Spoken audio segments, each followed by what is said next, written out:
लातूरचा क्लास चालवण्यासाठी नियुक्ती असलेल्या शाळेवरती पोट शिक्षक म्हणून नियुक्ती झालेली आहे। संभाजी ब्रिगेडनं जिल्हा परिषद सीईओंना या संदर्भात एक निवेदन दिले। शिक्षक बायकोला मनोरुग्ण ठरवतो, शिक्षक हा खाजगी क्लासेस चालवतो, शिक्षक हा 1ली ते 4थी शाळा शिकवतो, शिक्षक 11 महिने जिल्हा परिषदच्या शाळेवर सरकारी नोकरीमध्ये असताना सुद्धा शाळेकडे फिरकत नाही। शिक्षक हा शासनाची 1,10,000 पर्यंत महिन्याला पगार त्या ठिकाणी मिळवतो।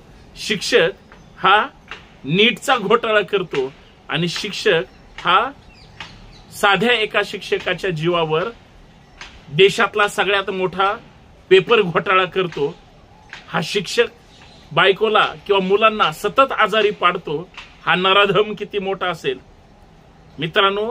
हा सोलापूरच्या अक्कलकोट शाळेतला जिल्हा परिषद मधला शिक्षक आहे, जो काही दिवसापूर्वी टेंभुर्णी जवळच्या चिंचोली किंवा काहीतरी एका शाळेमध्ये जो तिथं शिक्षक म्हणून सेवेत रुजू होता, परंतु 11 महिन्यात एक दिवस सुद्धा शाळेकडे फिरकलेला नाही।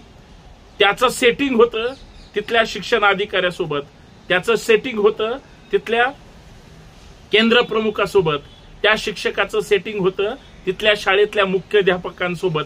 प्रत्येकाला महिन्याला 2-5 हजार ठरलेले होते।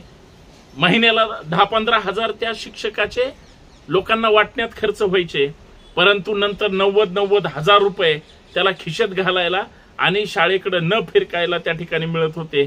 त्या शिक्षकाचं नाव आहे संजय जाधव, ज्याने आत्ताच काही दिवसापूर्वी टेंभुर्णी मधल्या शाळेमध्ये त्याला फार ताण पडत होता, तसा तो शाळेत येतच नव्हता, पण त्यानं अक्कलकोटच्या त्या शाळेमध्ये त्या ठिकाणी बदली मागितली आणि शासनाने सुद्धा ती केली, कारण सगळ्यांचं सगळं सेटिंग आहे। आमच्या संभाजी ब्रिगेडचे सोलापूरचे जिल्हाध्यक्ष सचिन बापू जगताप यांनी ह्या सगळ्या प्रकरणाकडे बारकाईनं पाहिलं। नमस्कार, मी सचिन जगताप, जिल्हाध्यक्ष संभाजी ब्रिगेड सोलापूर। आज या ठिकाणी देशभर गाजत असलेल्या संजय जाधव, सोलापूर जिल्ह्यातील एक प्राथमिक शिक्षक ज्यांचा आत्ताच नीटच्या घोटाळ्यामध्ये ज्यांना अटक झालेली आहे, त्या अनुषंगाने या ठिकाणी मी प्रतिक्रिया नोंदवत आहे। काल सोलापूर जिल्हा परिषदेच्या मुख्य कार्यकारी अधिकारी आव्हाळे मॅडम यांनी आम्ही एक निवेदन दिलेलं आहे संभाजी ब्रिगेडच्या माध्यमातून।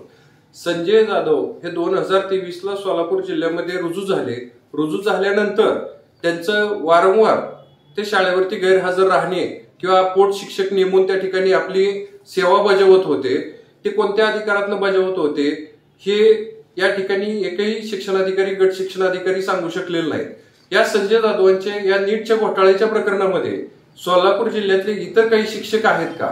कारण त्यांना गेल्या 1 वर्षभरामध्ये सातत्यानं गैरहजर राहून सुद्धा एकाही केंद्र प्रमुखाने, मुख्याध्यापकानं, गट शिक्षणाधिकाऱ्यांनी वरिष्ठ कार्यालयाकडे त्यांची तक्रार केलेली नाही।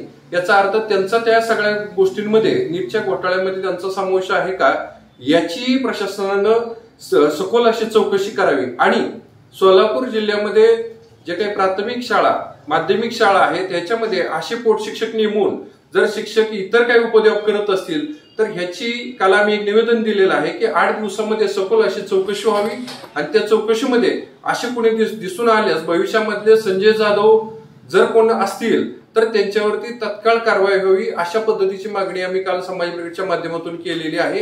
अन्यथा या लोकांना पाठीशी घालणाऱ्या सर्व प्रशासनाच्या विरोधामध्ये संभाजी ब्रिगेड आंदोलन करेल। मित्रांनो, तो जो संजय जाधव नावाचा शिक्षक आहे, तो मूळचा लातूरमध्ये खाजगी क्लासेस चालवायचा, इकडं सरकारी शाळेमध्ये रुजू असताना सुद्धा कदाचित 11 महिन्यात एकदा सुद्धा न फिरकणारा शिक्षक महिन्याला लाखो रुपयाची पगार मिळत होते आणि एक स्टेपनी शिक्षक त्या शाळेमध्ये काही तुटपुंजा पगारावर अख्खी शाळा त्याच्यावर चालवायचे।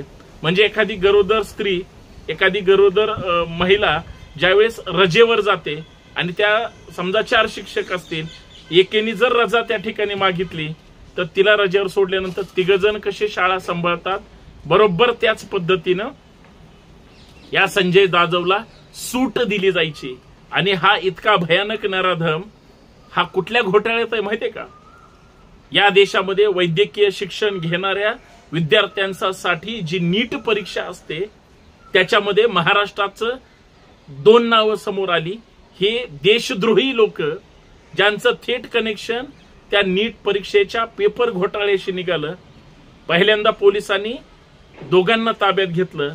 एक सय्यद काय नावाचा मुस्लिम शिक्षक आहे आणि दुसरा हा संजय जाधव नावाचा शिक्षक आहे। दोघा जणांनी दोघांचेही लातूरमध्ये खाजगी क्लासेस आहेत, हे शाळेवर पण त्या ठिकाणी हे करतात। या नालायक लोकांनी, या नराधम लोकांनी महाराष्ट्रातल्या सर्वसामान्य मुलं जे कष्टाने त्या ठिकाणी ती नीट परीक्षा क्रॅक करण्याचा प्रयत्न करतात, संघर्ष करतात, त्या पेपरमध्ये घोटाळ्या करण्याचं काम या संजय जाधव आणि त्या दुसऱ्या शिक्षकांनी केलं। पोलिसांनी चौकशीसाठी बोलावलं। मी त्यावेळेस 4 ओळी लिहिल्या होत्या माझ्या फेसबुकवर। तर सकाळी त्यांना ताब्यात घेतलं, संध्याकाळी सोडलं। नुसतं सोडलं नाही, त्यांचा मोबाईल तपासला। दुसऱ्या दिवशी परत त्यांना बोलवलं। एक जण गायब झाला, दुसरा पण गायब होणार होता, पण ह्याच संजय जाधवला नंतर त्या ठिकाणी अटक केली। हे सगळं तुम्ही आता माहिती तुम्हाला सगळीकडे ते मिळून जाईल। पण मित्रांनो, मी एक ब्रिगेडचा कार्यकर्ता आहे, मला माहिती आहे आज महाराष्ट्रातल्या प्रत्येक जिल्ह्यामध्ये ह्याच संजय जाधव सारखे, ह्याच त्या सय्यद सारखे असे शेकडो नाही हजारो शिक्षक आहेत ज्यांच्याकडे प्रचंड पगार आहे, पण हे साले शाळेवर फिरकत नाही। आणि दुसऱ्या बाजूला आमचे तरुण मित्र सहकारी जे डीएड बीएड झालेले आहेत आणि त्यांना नोकरीची गरज आहे, ते कायम विनाअनुदानित म्हणजे विनाअनुदानित 20%वर 30%वर 10%वर काही जण तर 15-15, 20-20 वर्ष फुकट त्या ठिकाणी शाळेमध्ये नोकऱ्या करतात। त्यांना मात्र त्या ठिकाणी शासकीय सेवेमध्ये अजिबात सामावून घेतलं जात नाही। ही आमची शिक्षण व्यवस्था आहे। आणि ह्या गडगंज पगार असणारे शिक्षक हे सगळ्यांना मॅनेज करतात। शाळे म्हणजे राज्याच्या शिक्षण विभागाचे प्रत्येक महाराष्ट्रातल्या सोलापूर जिल्ह्यामध्ये 2-5 हजार शिक्षक असे आहेत की ज्यांच्यावर कधीही कारवाई होऊ शकते, यांची त्यांच्या सेवेमध्ये अनियमितता आहे। म्हणजे हे घोटाळेबाजच आहेत। कोण भ्रष्टाचार करतंय, कोणी दांड्या मारतंय, कोणी काही चुकीचे धंदे करतंय। त्याच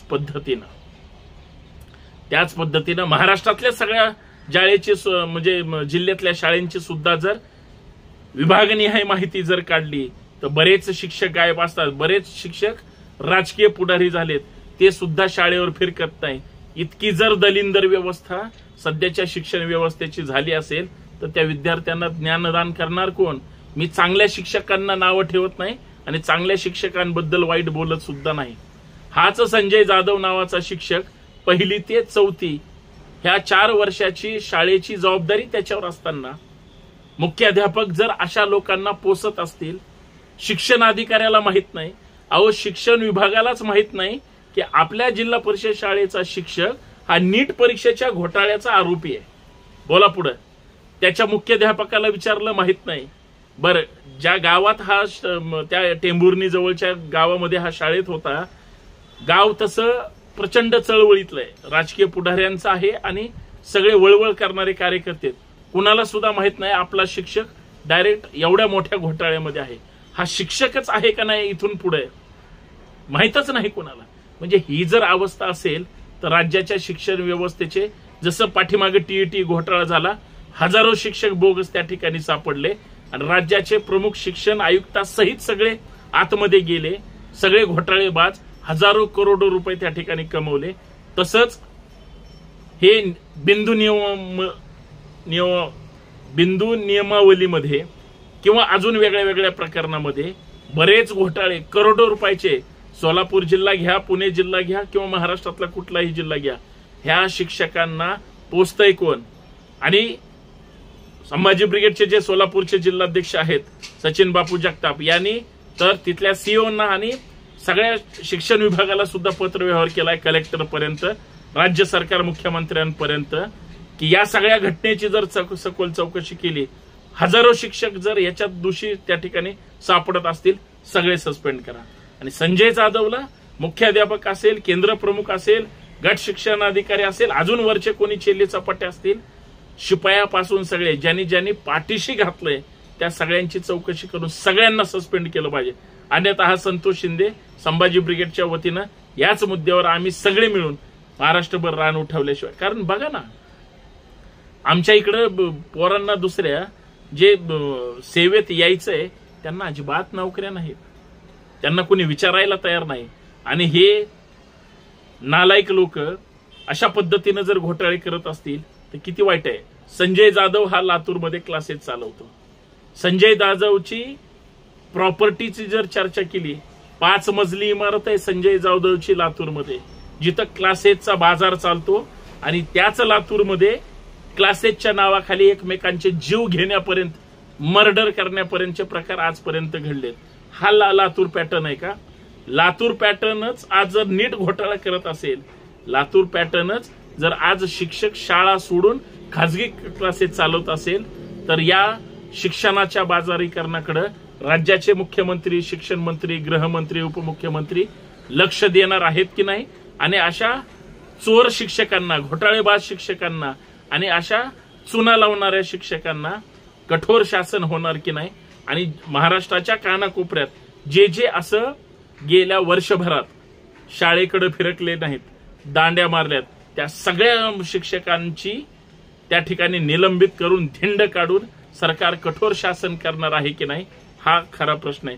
पण मित्रांनो, नीट घोटाळ्यामध्ये ज्या परीक्षेतून या देशात चांगले डॉक्टर निर्माण होतात, त्याच्यामध्ये हे लोक घोटाळे करून तरुणांना, म्हणजे जे खरंच पास होण्यासाठी आणि मेरिटमध्ये येण्यासाठी प्रयत्न करतंय त्याच्यावर अन्याय करून, ज्यांच्याकडे पैसे आहेत त्या धनदांडग्यांकडून पैसे घेऊन हे जर मॅनेज करत असतील, तर ही सगळी काळी कारनामे हे जनतेसमोर आले पाहिजेत.